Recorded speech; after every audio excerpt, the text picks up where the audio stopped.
요한복음 7장 1절부터 마지막 절 27절까지 저와 여러분이 교독하도록 하겠습니다. 7장 1절부터 마지막 27절까지, 마지막 27절은 함께 합독하도록 하겠습니다.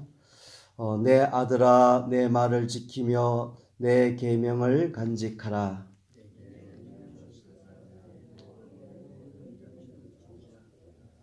이것을 내 손가락에 매며 이것을 내 마음판에 새기라.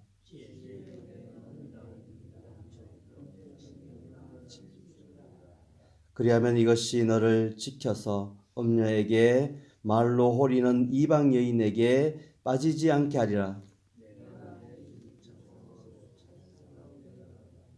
어리석은 자 중에 젊은이 가운데에 한 지혜 없는 자를 보았노라.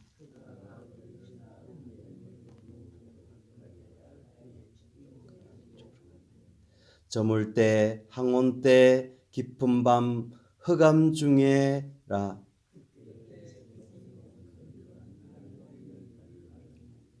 이 여인은 떠들며 완악하며 그의 발이 집에 머물지 아니하여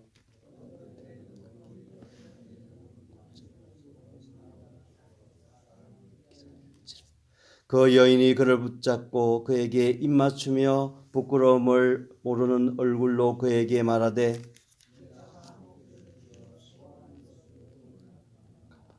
이러므로 내가 너를 맞으려고 나와 내 얼굴을 찾다가 너를 만났도다. 모략과 침향과 계피를 뿌렸노라.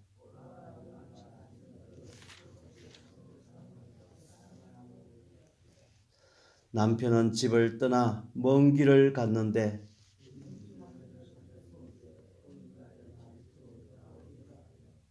여러 가지 고운 말로 유혹하며 입술에 호리는 말로 깨물어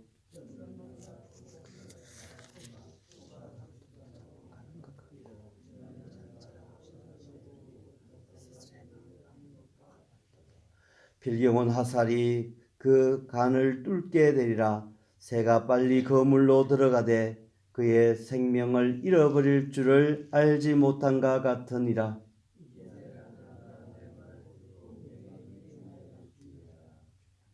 내 마음이 음녀의 길로 치우치지 말며 그 길에 미혹되지 말지어다.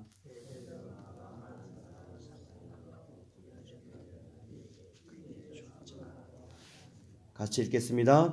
그의 집은 소홀의 길이라 사망의 방으로 내려가느니라. 아멘.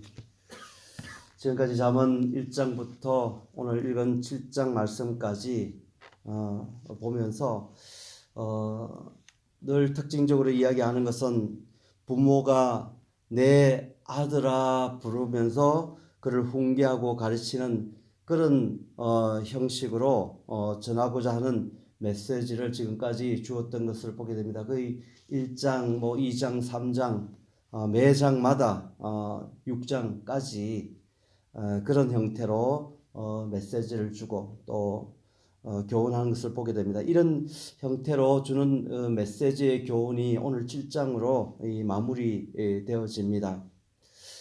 어제 봤듯이 6장 속에서도 이야기했지만은 7장에서도 신명기 6장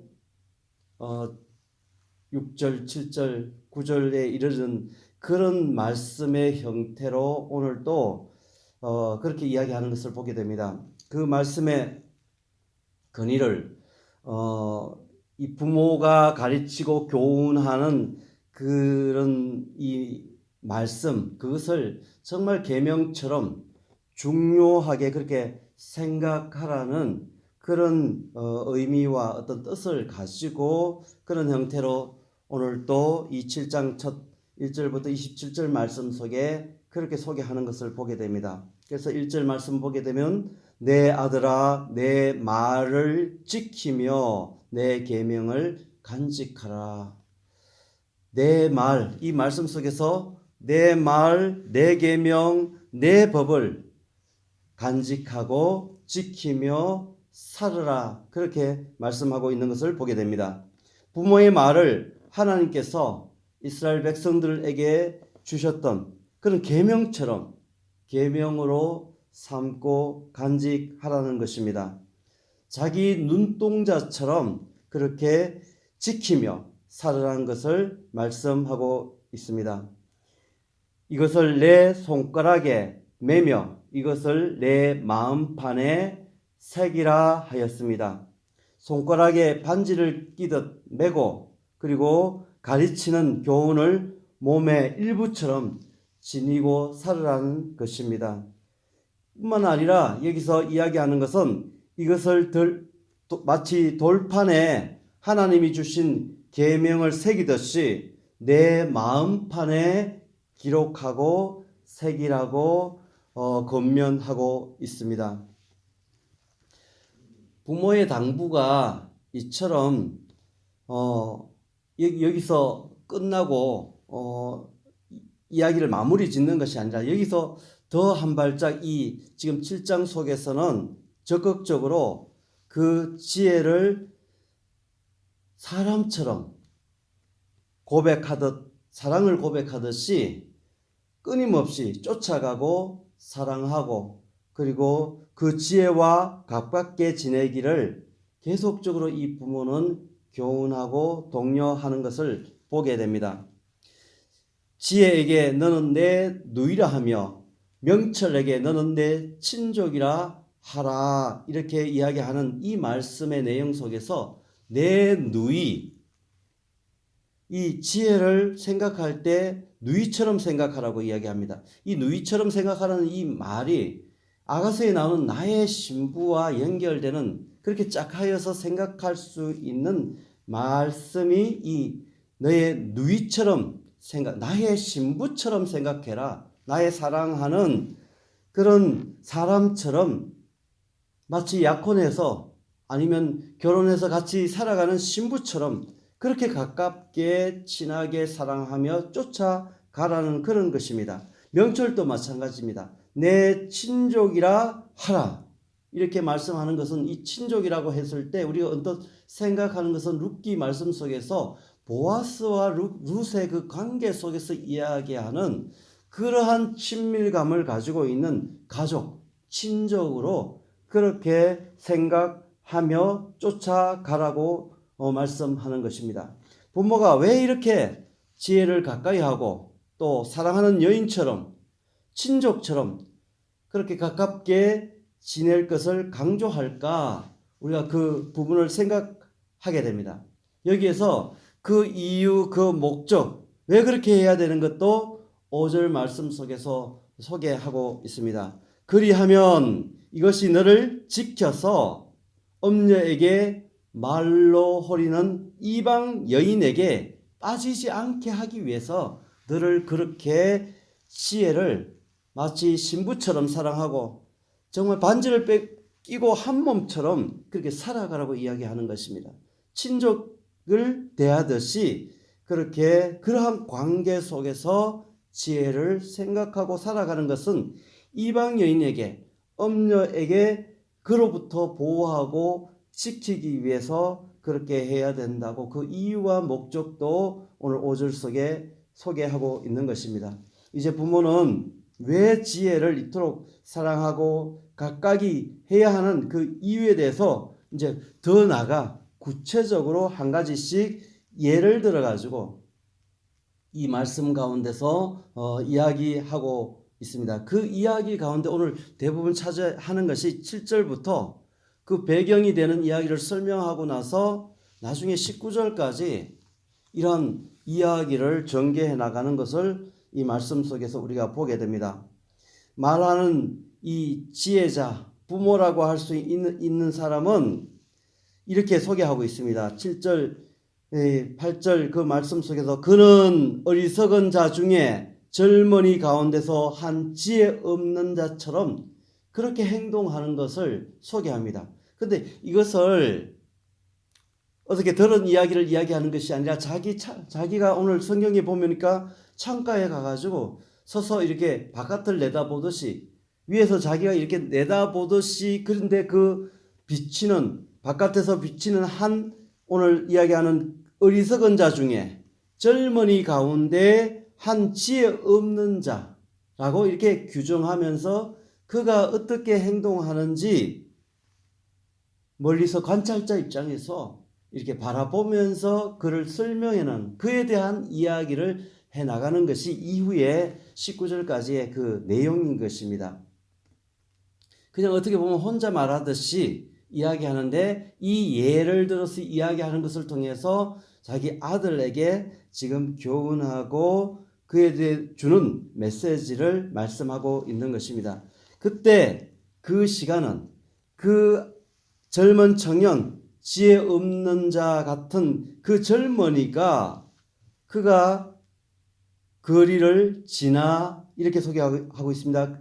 음녀의 골목 진모퉁이로 가까이하여 그의 집 쪽으로 가는 모습을 자기가 지금 창문을 통해서 이렇게 바라보면서 그 이야기를 혼잣말 하듯이 지금 이 지혜자 된 부모가 그 자식에게 교훈하는 예를 들어서 이야기하는 부분을 지금 이야기하고 있는데, 이야기를 천천히 읽어보면은 아주 디테일한 세세하게, 그리고 하나씩 그 장면, 표정, 그리고 그 태도, 이런 것까지를 아주 구체적으로 그렇게 이야기하고 있는데, 먼저 시간적으로 저물 때, 항온 때, 깊은 밤, 흑암 중에라. 이 젊은 지혜 없는 이 젊은 자가 뭐에 홀린 듯 아무것도 분별하지 못하는 사람처럼 걸어가는 젊은이를 생각해 하게 하는, 연상케 하는 그런 표현으로 지금 설명하고 있는 것을 보게 됩니다. 그때 그를 맞이하는 사람은 기생의 옷을 입은 강교한 여인이라 그렇게 소개합니다.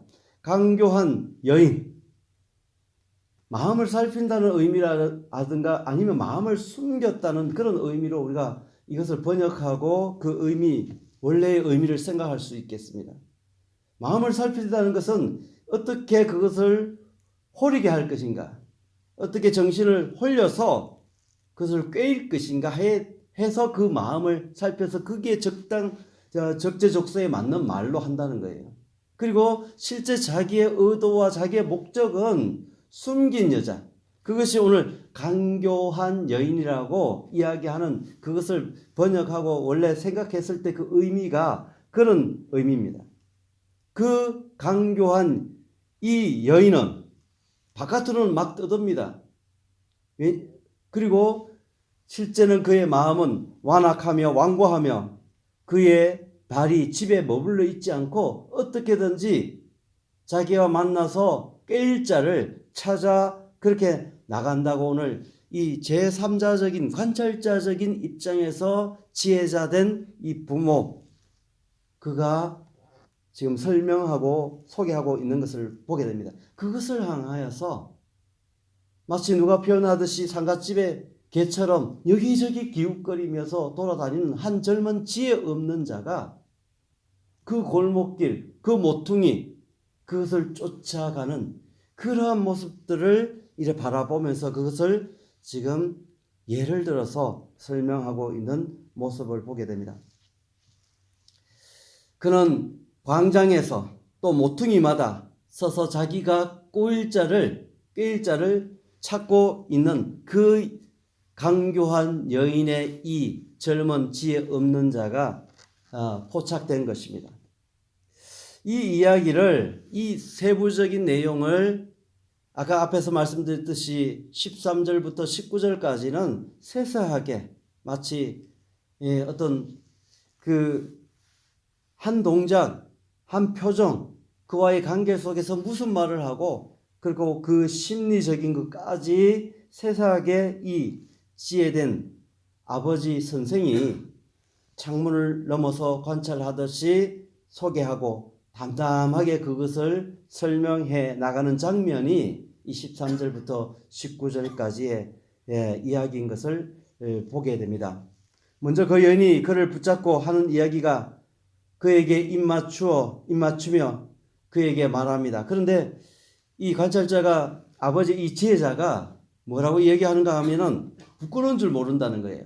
그 얼굴을 봤을 때 그런 말을 하고 꼬이고 그렇게 하는데 그 여인의 표정과 얼굴은 부끄러운 줄 모르고 그렇게 한다는 겁니다. 그러면서 한다는 이야기가 무슨 하목제 얘기를 하면서 자기가 서원제를 다 드렸으니까 그러니까 이제는 가면 된다는 거예요.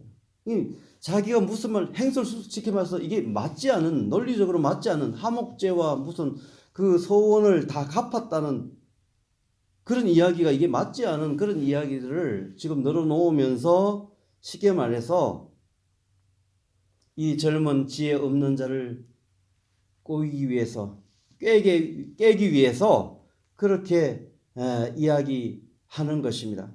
그렇게 막 이야기를 하니까 그래서 막 내가 이런 얘기 저런 얘기 하면서 내가 너를 우연히 운명적으로 이렇게 만났으니까 이게 놀라운 일이 아닌가. 이 지혜가 부족한 이 젊은이는 거기에 이미 낚여버렸어요.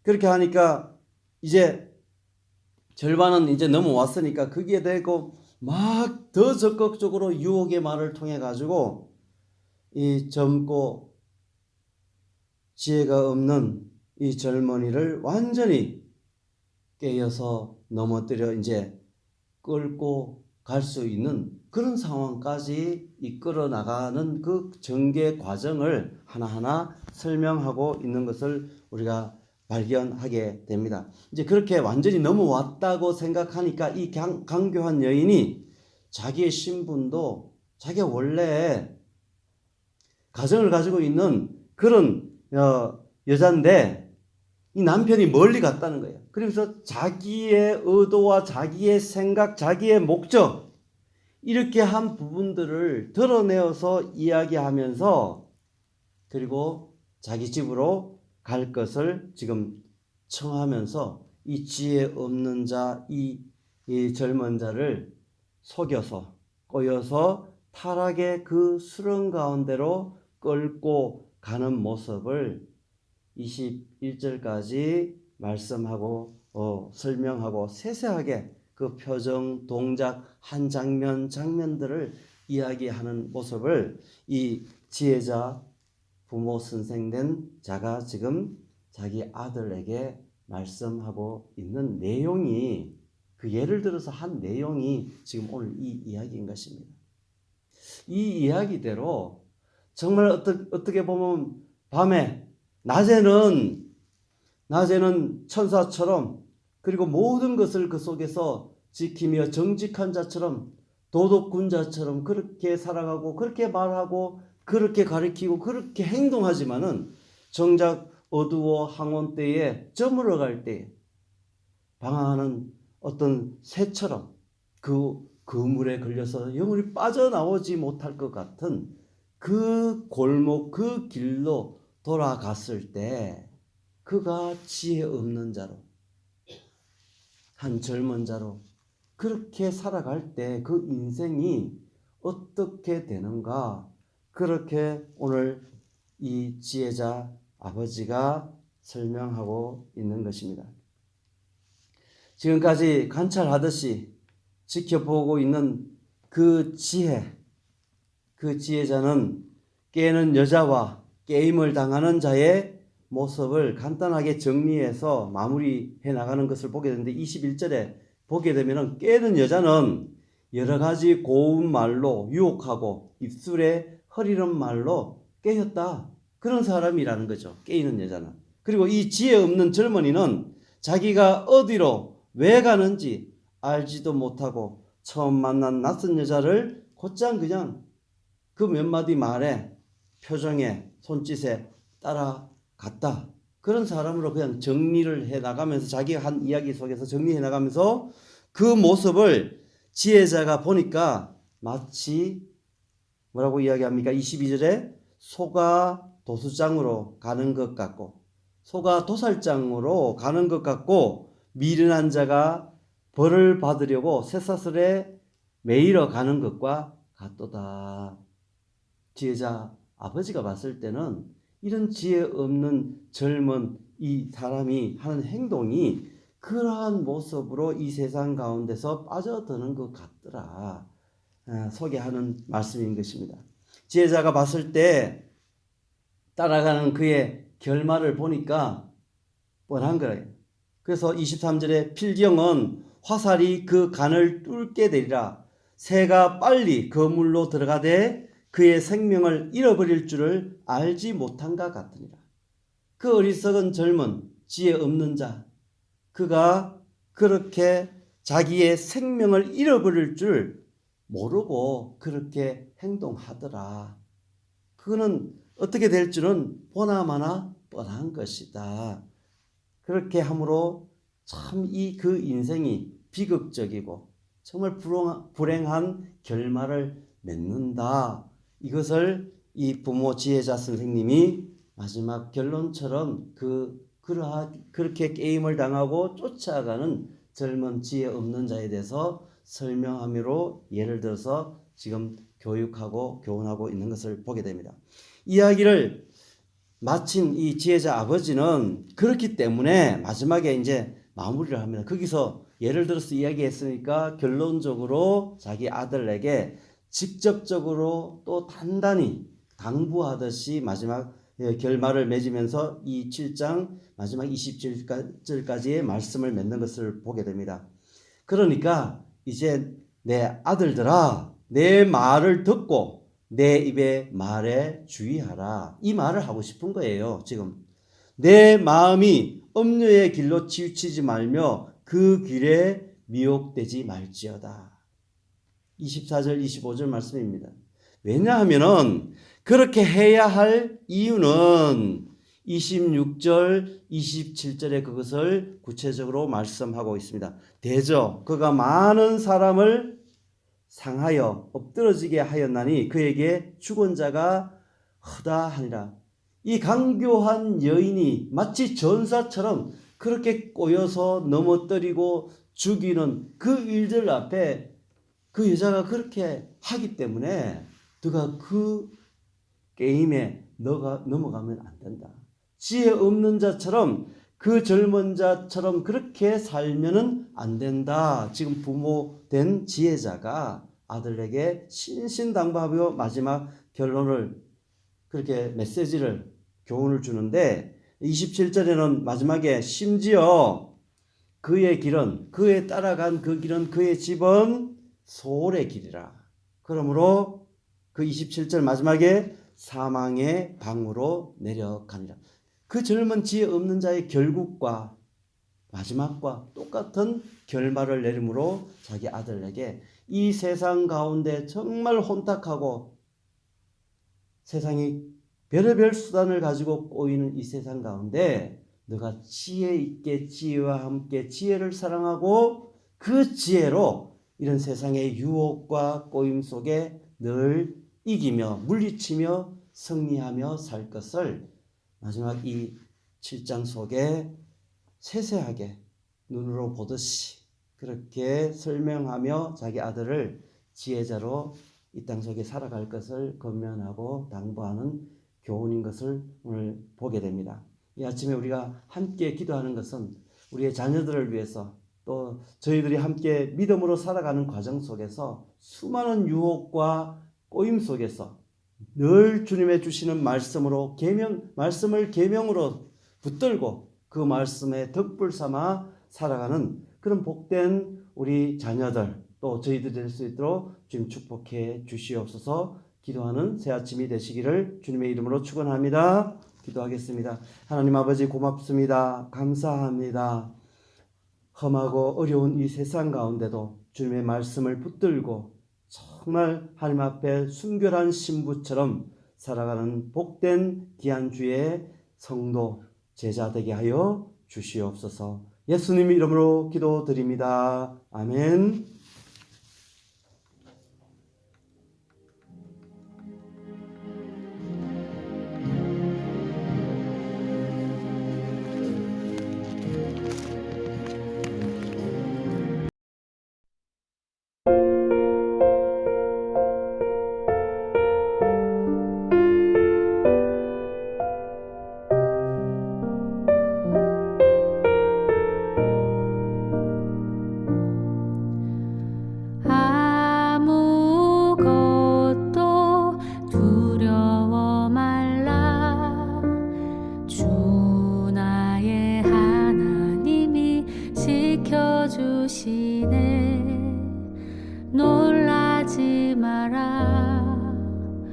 겁내지 마라. 주님 나를 지켜주시네.